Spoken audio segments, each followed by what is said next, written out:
Donald Trump, businessman, reality TV star, and of course the 45th President of the United States. A man who, let's be honest, needs no introduction.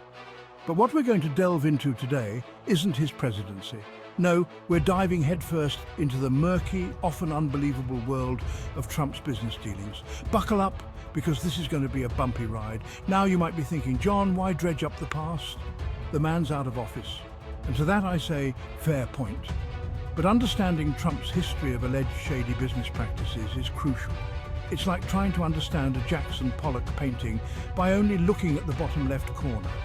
You're missing the bigger picture. So over the next few minutes, we're going to unpack some of the biggest scandals that have plagued the Trump brand for decades. From failed universities to questionable charities and casinos that seem to disappear faster than a pack of Tic Tacs at a beauty pageant, we'll leave no stone unturned. Trump University, the institution of higher learning where the only thing higher than the tuition fees were the promises. This wasn't your Harvard or Yale, mind you. No ivy-covered walls or Nobel laureates here. This was a university where, for a low price of just tens of thousands of dollars, you too could learn the secrets of Trump's real estate empire. Sounds too good to be true? Well, that's because it was. Instead of receiving expert instruction from real estate moguls, as advertised, students were allegedly met with high-pressure sales tactics and unqualified instructors. Some even likened it to a multi-level marketing scheme disguised as an educational institution. Thousands of former students claimed they were misled, pressured into taking out loans they couldn't afford, and left with nothing but a mountain of debt and a worthless certificate. The whole thing culminated in a $25 million settlement in 2016, just weeks before Trump's presidential election. While Trump didn't admit any wrongdoing, because where's the fun in that? The settlement spoke volumes. It's like that old saying goes, if it walks like a duck, quacks like a duck, and settles fraud allegations for $25 million like a duck, it's probably a duck. Next up, we have the curious case of the Donald J. Trump Foundation. Now, charitable foundations are typically associated with, charity, helping those less fortunate, supporting noble causes, that sort of thing. But the Trump Foundation, well, it seemed to operate under a slightly different set of guiding principles. For starters, there were allegations that Trump used foundation funds to settle personal legal disputes. Because what's more charitable than using money meant for sick children to pay off your own legal bills, right? Then there were the claims that Trump used foundation money to buy personal items, like that giant portrait of himself that he definitely didn't need. And let's not forget the allegations of self-dealing, where Trump allegedly used foundation funds to benefit his own businesses. It's like throwing a charity gala at your own golf course, and then using the proceeds to pay yourself rent.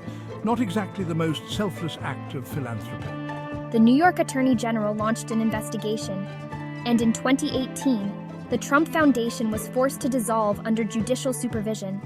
Trump himself was ordered to pay $2 million in damages for misusing funds. It seems even when it came to charity, Trump couldn't resist turning it into a transaction. Now, let's take a trip down to Atlantic City, the Las Vegas of the East Coast, where Trump at one point was practically casino royalty. He owned multiple casinos, promising to bring back the city's faded glory. But instead of rolling in dough, Trump's casinos ended up rolling snake eyes, filing for bankruptcy not once, not twice, but multiple times. You see, in the high-stakes game of Atlantic City real estate, Trump seemed to forget one crucial rule. The house doesn't always win, especially when the house is built on a foundation of debt and questionable financial decisions. These weren't just paper losses either. Thousands of employees lost their jobs, contractors went unpaid, and investors saw their money vanish like a cocktail waitress during a high roller's winning streak. And through it all, Trump, the self-proclaimed king of debt, managed to walk away relatively unscathed, his personal wealth largely protected. It's a tale as old as time, Trump promising success, over-leveraging himself and leaving a trail of financial wreckage in his wake. And yet, despite this history of casino calamities, people still lined up to gamble on his promises.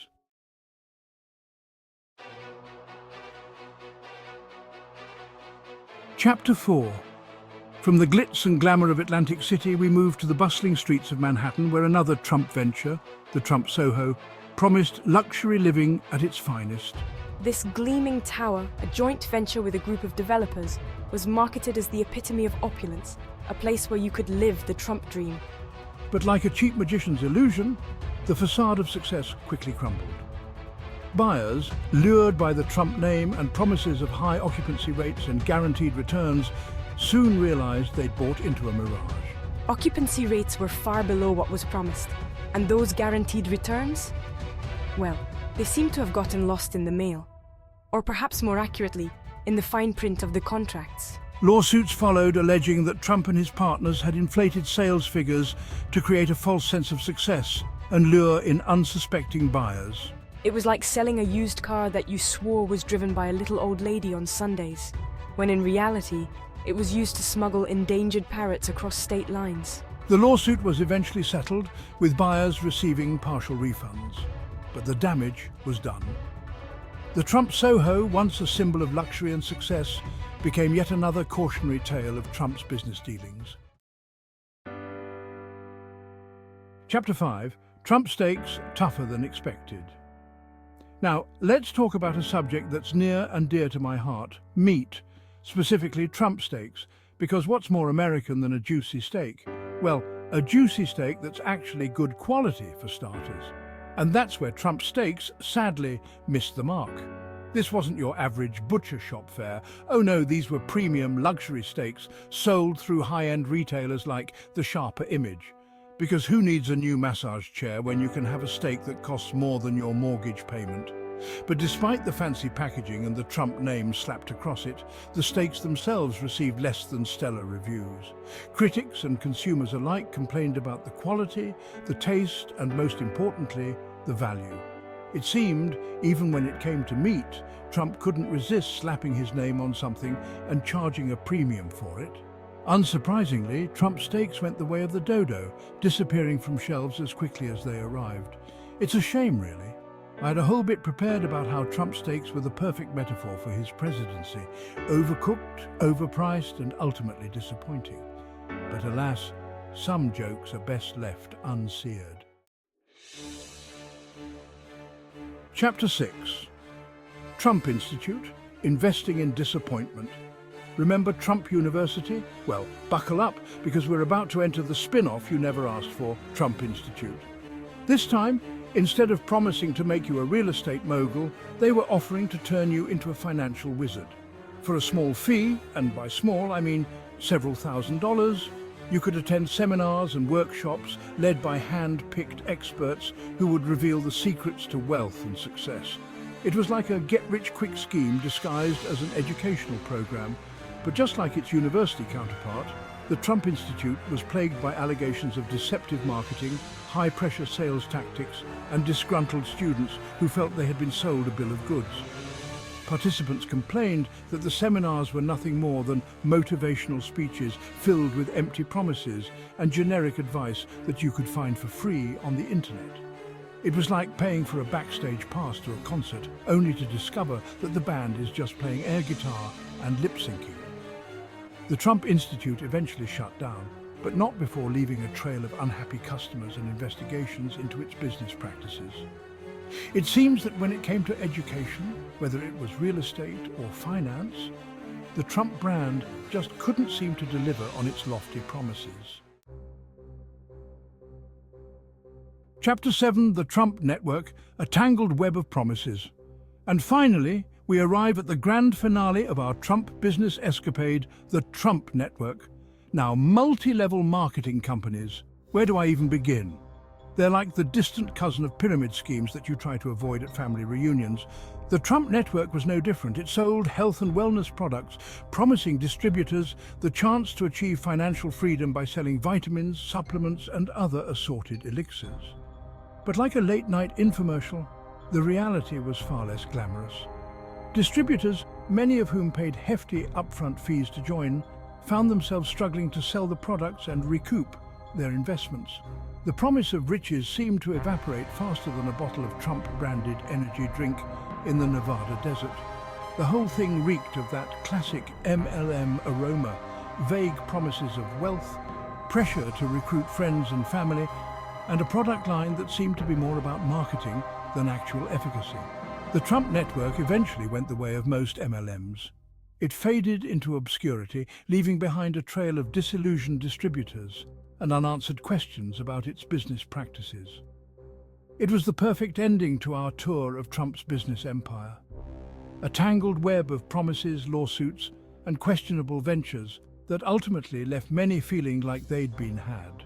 Distributors, many of whom paid hefty upfront fees to join, found themselves struggling to sell the products and recoup their investments.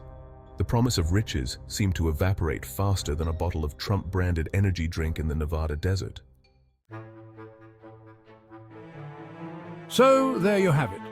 A glimpse into the often baffling, frequently infuriating and always entertaining world of Trump's business dealings. From failed universities and dubious charities to casinos that went bust and stakes that were tougher than his negotiating style, Trump's business career is a wild ride. Now, were all of his ventures failures? Of course not. The man did build a brand recognized around the world, but the sheer volume of scandals, lawsuits, and allegations of shady dealings is impossible to ignore. It's like a game of whack-a-mole, except the moles are lawsuits, and they just keep popping up faster than you can smack them down. And as we move forward, it's crucial to remember these stories, because understanding Trump's business past is essential to understanding his present and, dare I say, his future. And who knows, maybe someday someone will make a truly comprehensive documentary about all of this. And when they do, I call dibs on narrating. While some of these ventures were legitimate business endeavors that faced typical market challenges, others have been marked by significant allegations of fraud and unethical behavior.